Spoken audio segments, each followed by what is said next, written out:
Welcome everyone.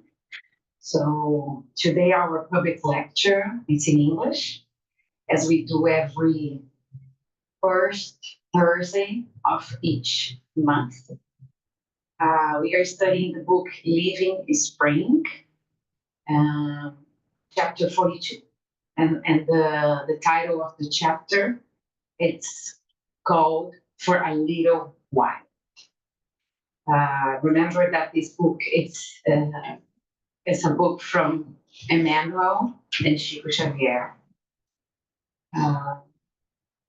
part of a collection of different books that usually takes a passage of the Gospel or the Bible, Old and New Testament, and with the Emmanuel's interpretation, we learn a message. Okay?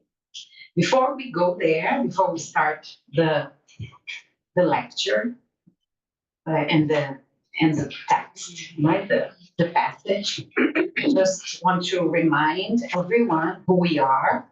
Right? We are the Chico Xavier Learning Center in Portland, Oregon.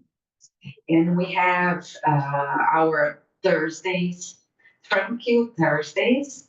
It's the day where we have the public studies. We study from 7 to 7:30, the Book of Spirit and the Gospel according to the Spiritism. And at 7:45, we do this public lecture. Sundays, we have youth groups. And on Tuesday, we have medium studies. We all work on a volunteering basis, and donations are always welcome. And you will find more information in our webpage, in our social media. So please visit us. We also have our website with more information, details, link to the Spiritism movement in the States, so you can learn more. As we are starting, let's have together, let's do an opening prayer. Let's close our eyes right now. Let's look at this beautiful picture. It's winter here in the northeast of the States. We had a beautiful day, a beautiful sunny winter day today. And the sky was exactly like this one. So let's picture this image in our minds. Let's close our eyes and connecting our body with the space where we are, feeling our body, feeling our spirit, breathing a couple of times in and out, and elevate our thought to God, our Father, and Jesus, our old brother, dear to our hearts, the ones that guide us through life, the ones that are an example for us in our evolutionary journey as we are on earth. We ask them to allow us and inspire us in this study, bringing to each one of us the message that we need to hear, the word that will please and calm our hearts,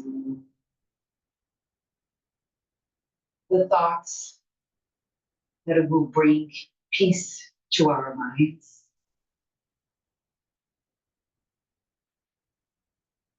We will learn, we will receive positive energy, we will receive love, protection, and peace as we study together the chapter 42. May you all be protected and allowed to start our study. Amen. So, as I mentioned, Emmanuel gets a passage of the in this case of the gospel, the letter that Paul addressed to the Hebrews, chapter 11, verse 25, and it says the following: He chose to be mistreated along with the people of God rather than to enjoy the fleeting pleasures of the sea. So, just for you to understand the context. So, in this letter, Paul writes to the Hebrews about Moses, okay? About the decision that Moses had to flee, to escape from Egypt and take the people of God, right, the Jewish people, back to Jerusalem. Okay? So, what he's saying is that Moses chose to do that, right? And just to bring a little bit of a history for the ones that don't know Moses, his life story. Moses was born in a Jewish family. And at the time that Moses was uh, born, the Pharaoh is instructed his soldiers to kill the firstborn children of each family. The children, not the firstborn, sorry, the children of the family that were there. And they were being born at the time because he heard from scriptures or he heard from one of his kind of mentors that the future king would come. So he ordered the killing of babies. And remember that the Jewish people, they were living in Egypt at the time because they had escaped, they departure from the promised land, right? The departure from their land, and they migrated to Egypt at the time. So what Moses' mother did, she put Moses in a little basket through the river, and the sister of the Pharaoh found the baby and adopted the baby and took the baby to the house of the Pharaoh of Egypt at the time and raised the baby. So Moses, he grew up and he was brought up as a prince in Egypt. But even though he chose, right, to help his people and not to leave the pleasure of the sea. Okay, so that's the overall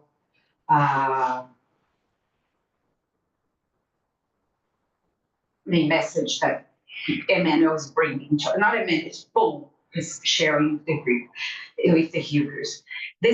I recommend everyone to read this chapter, the chapter 11. That it's really Paul describes the act of faith of many Bible figures. So he talks about the heroes of faith across the centuries. He talks about Abel and Cain. He talks about Enoch, Noah, Abraham, Isaac, up to Moses, right? And how these people, right, these men and women, he mentions women too, how was their path towards faith? And Moses was one of them. He gave up his luxury life in the Pharaoh's house, in the castles of Egypt at the time to help his people. He was an educated man, very well instructed, smart, a leader, and that was his mission. Okay, so let's go to the chapter that Emmanuel brings this story and asks us for some reflection. Okay, so what he says in this passage, Paul refers to the attitude of Moses at this last, as this last refrains from experience for some time the sumptuousness. This was very hard for me to read, to say. Life of the palace of the Pharaoh, to consecrate himself to the liberation of his captive companions. Okay, so he chose to give up every luxury life he had to consecrate himself to the liberation of his people. Okay, so he created a sublime image to define the position of the incarnate spirits on earth. For a while, the administrator guides the interests of his people. For a while, the servant obeys in the subaltern position. For a while, the usurer retains the money. For a while, the unhappy man suffers privations. If man could realize the brevity of his days on earth, if he saw the exiguity of the resources available to him while in the flesh. Surely, such a perception in the face of eternity would grant him a new concept of blessed, precious, and brief opportunity which he conquered in the world. Everything favors or afflicts the individual solely for a little time. Many people yet use this small fraction of hours to complicate themselves for many years.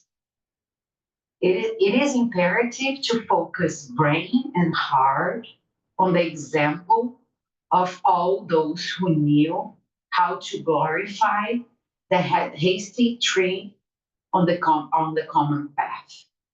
Moses did not stop to enjoy, did not stop to enjoy for a while in the pharaonic environment to bequeath for us the Pharaoh.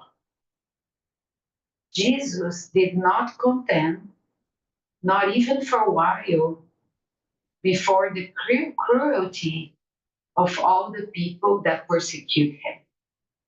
He aimed at teaching us the divine secret of the cross with the eternal resurrection.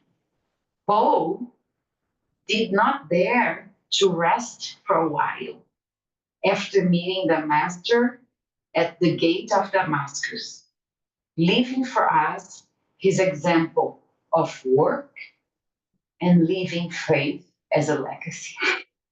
My friend, wherever you are, remember that you remain there for a little while. Moderate in joy and resign yourselves to sadness. Work permanently in the extension of good, because it is in the demonstration of little that you will walk towards the lots of happiness or suffering. Okay?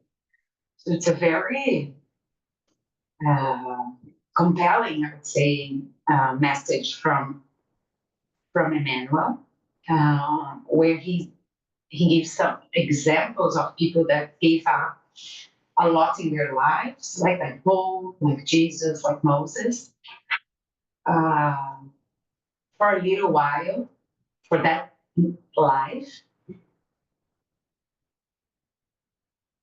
on their path of faith and happiness.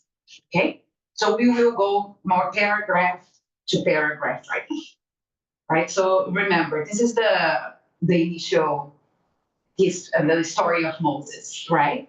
So Moses, as I told you the story of how he and I mean, he was Jewish, how he ended up being brought up and educated by the family of the Pharaoh, right? This is the Pharaoh's sister, but she found him and took him to the palace. And what is interesting that at this time Moses' mother, the natural mother, right, the biological mother, she found a way to breastfeed Moses, even though that she was living in the house of the Pharaoh. So she found, and it's an interesting story. I did study for us to discuss. So she was around, right? She did that to protect the son, and she also did that for a little while, right? Even the mother of of Moses, she gave him away not to lose him, right? If we think about what she did, was a lot of giving up, a lot of. For a while, she gave him away to for him to survive, right?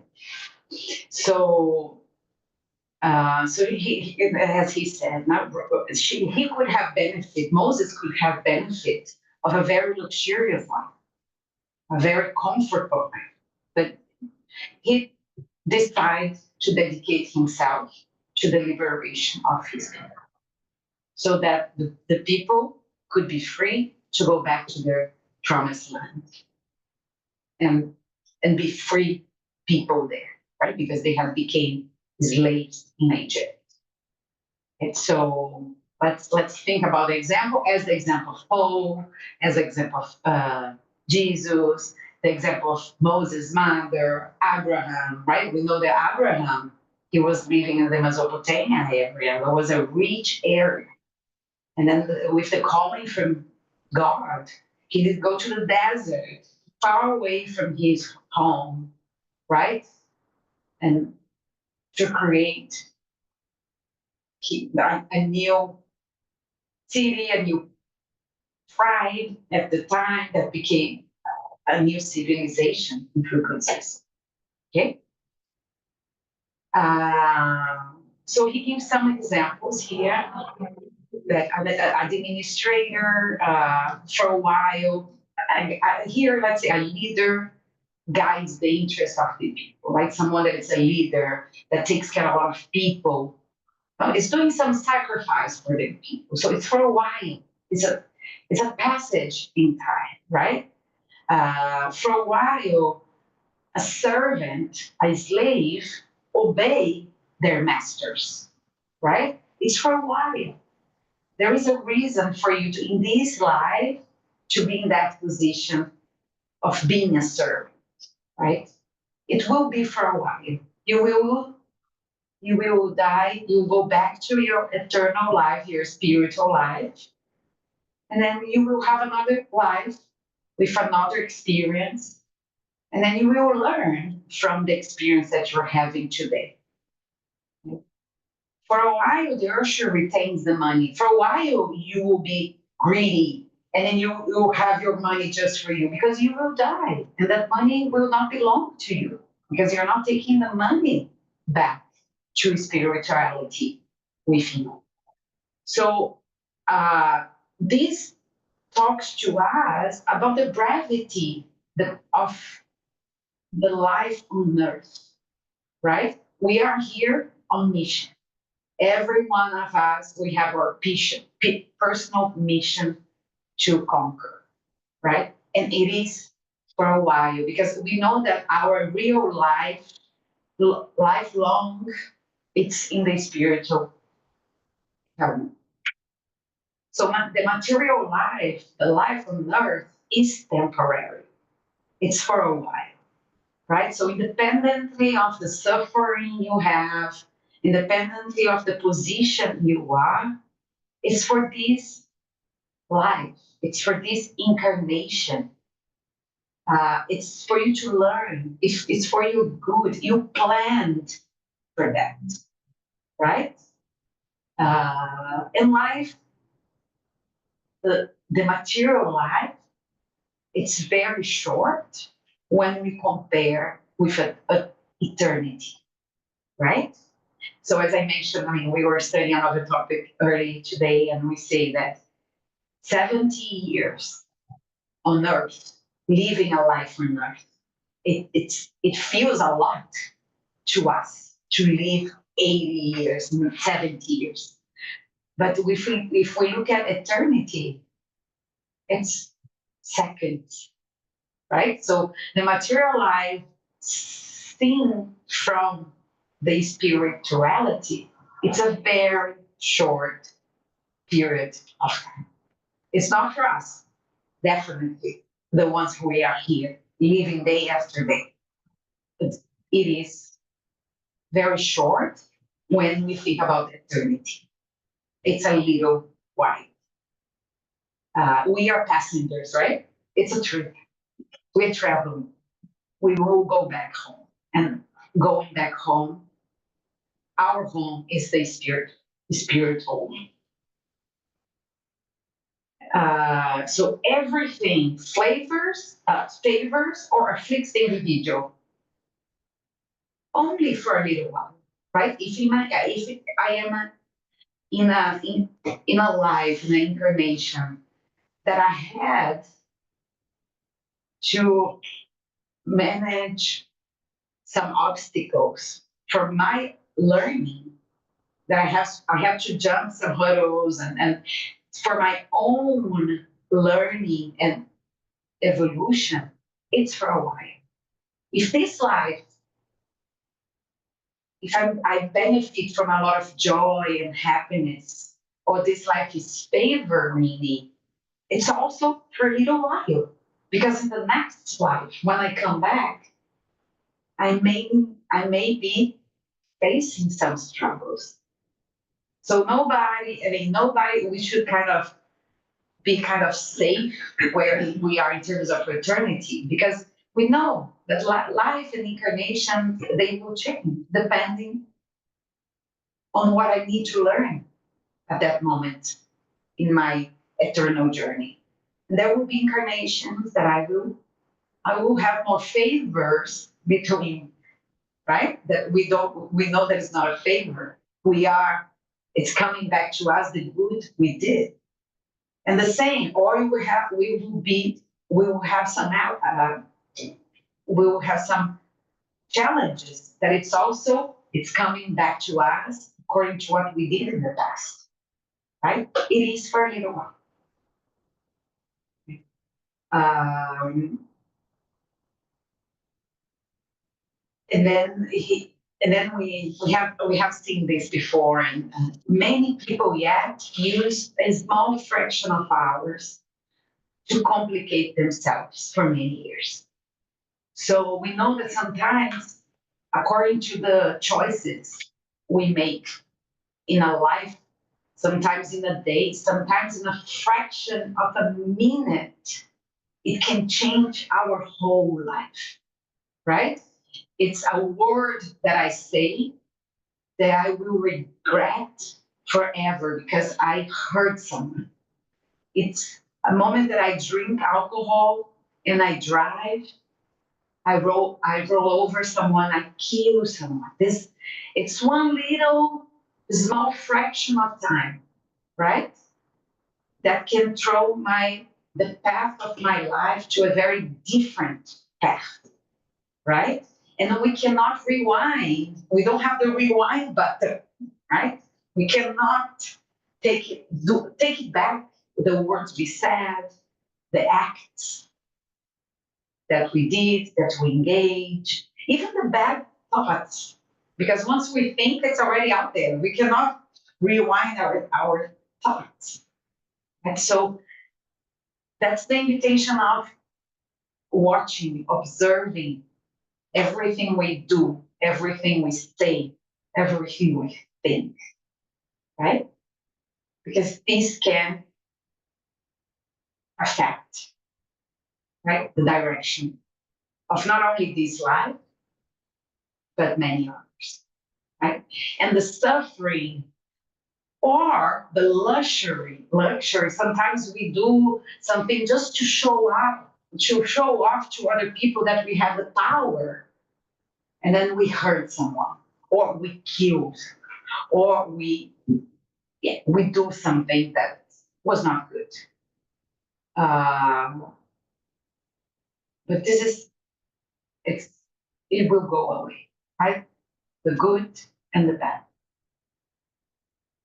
And then again, he gives the examples, right? The example of Moses, the example of Jesus, the example of Paul. And Paul, in the letter to the Hebrews, chapter 11, he gives a lot of examples of people throughout the Bible history, right? That they really understood their mission, what they came here to do, and they had a lot of struggles to pursue their mission. Jesus, we talked today. He died hanging on a cross, right? Moses could not go to the promised land.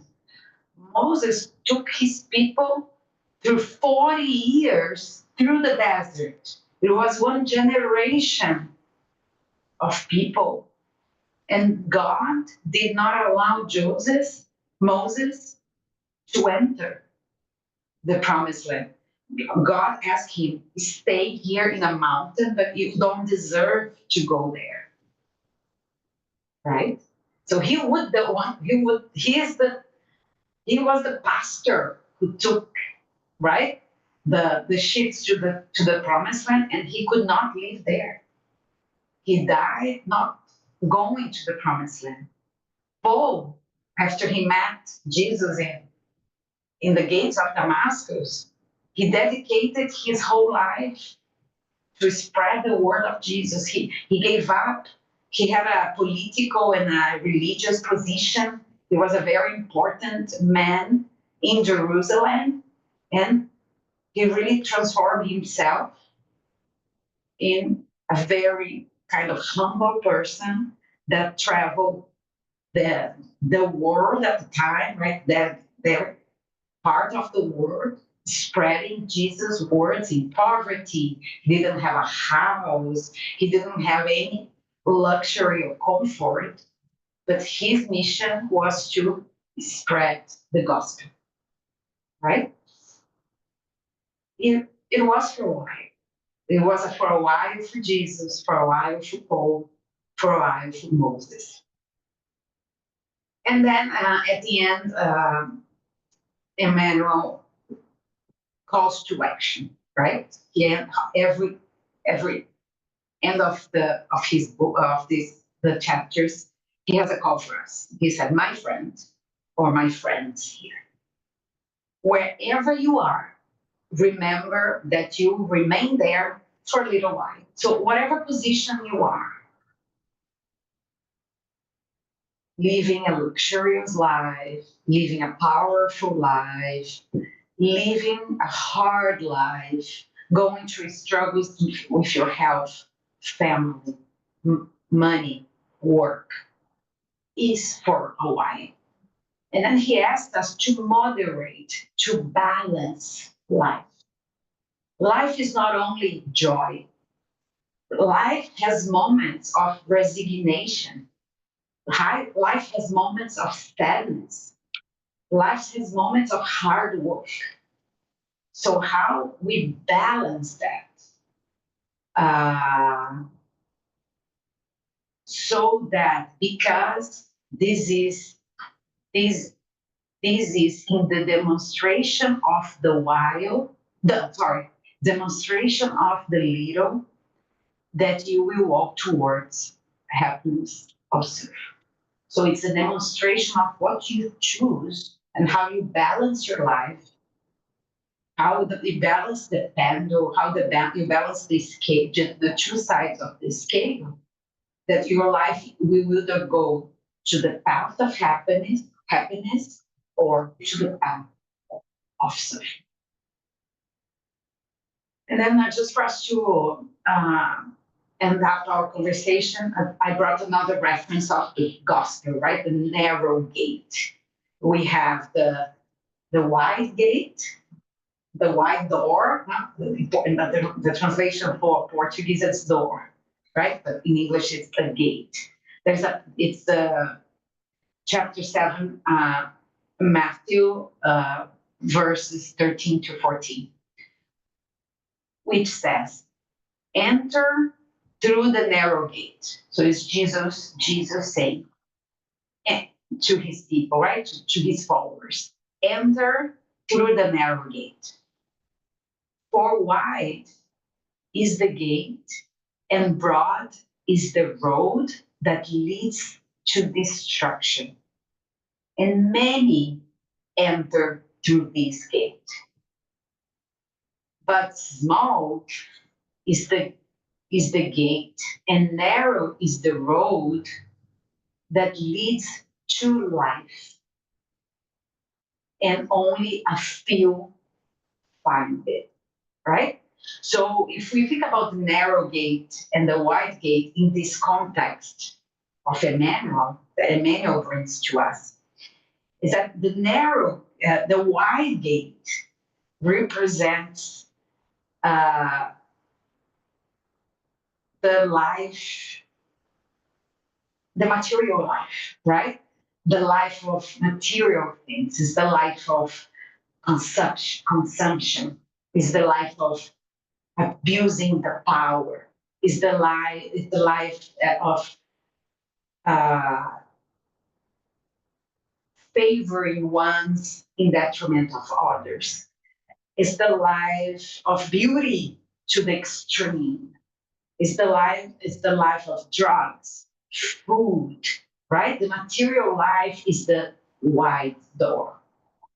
The wide gate. The narrow gate, right? The narrow life is the life of sacrifice, is the life of love, is the life of forgiveness. We were talking about forgiveness. It's hard to forgive.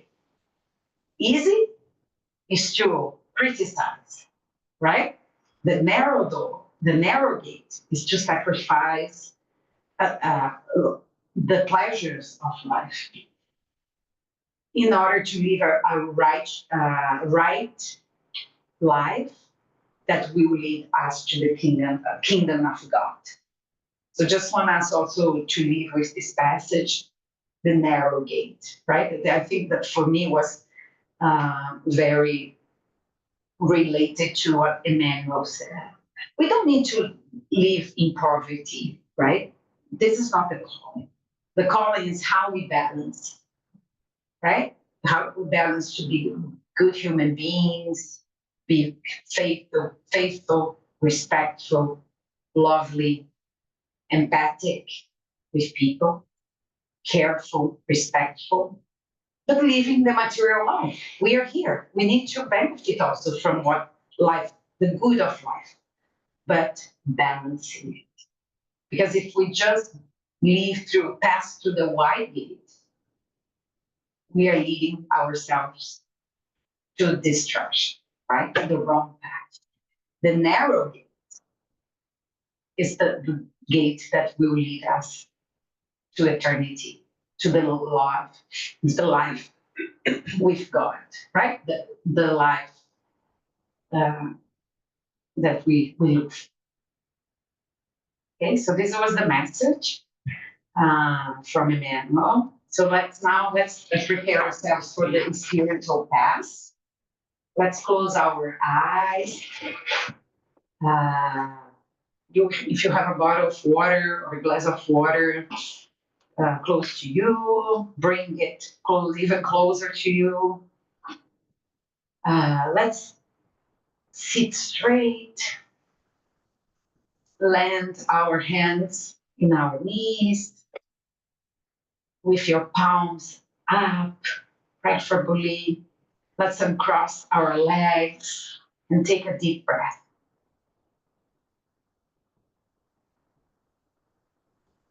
And let's think about a blue light coming from the sky, full of compassion, full of kindness,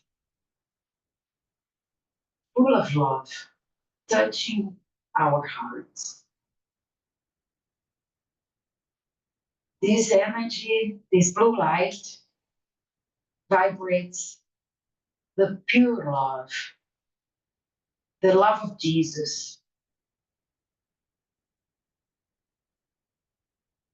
And this blue light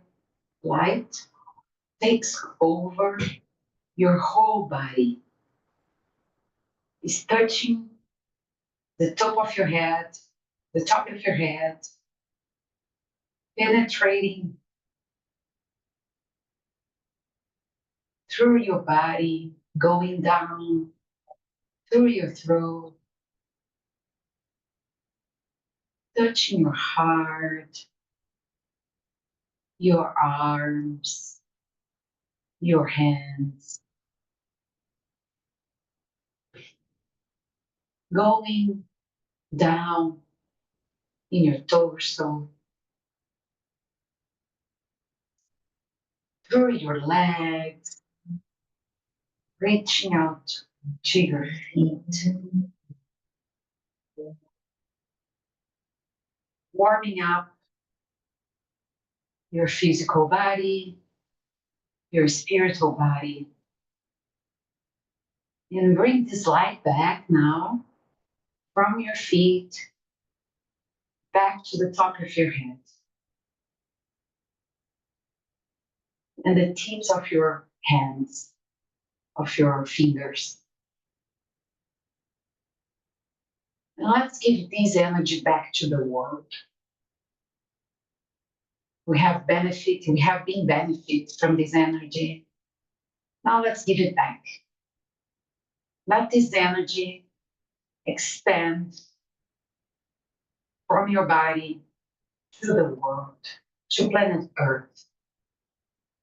Starting by the people in your homes, your family, your kids, your neighbors, your neighborhood, your city, your extended family, here in the States, in Brazil, in Europe, in Asia, where they are. To the people in need, to the people in the hospitals, living on the streets, in prison, struggling with life. To all leaders of this planet, may they bring peace. And then you see planet Earth from distance, surrounded by this blue light.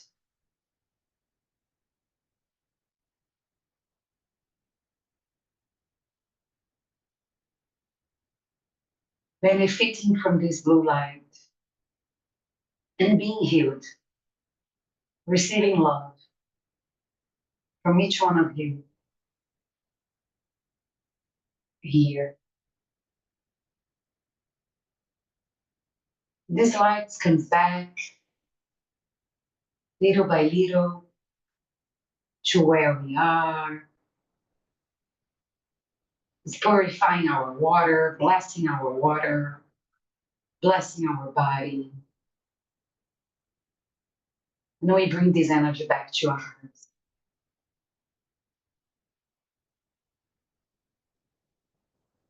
We hope to keep this energy in our heart, giving us strength, giving us faith and discipline to live life through the narrow gates, to live life balancing the, the teachings of Jesus and this material world that we live in. Let's breathe, let's surrender, let's relax our body. Breathe once more. And with time, little by little, start moving your hands, moving your legs, stretching if you need to stretch, opening your eyes, and thanking God, thanking Jesus, thanking Emmanuel, all the spiritual guides and mentors who have been with us, giving a lot of love, peace, and light. Amen.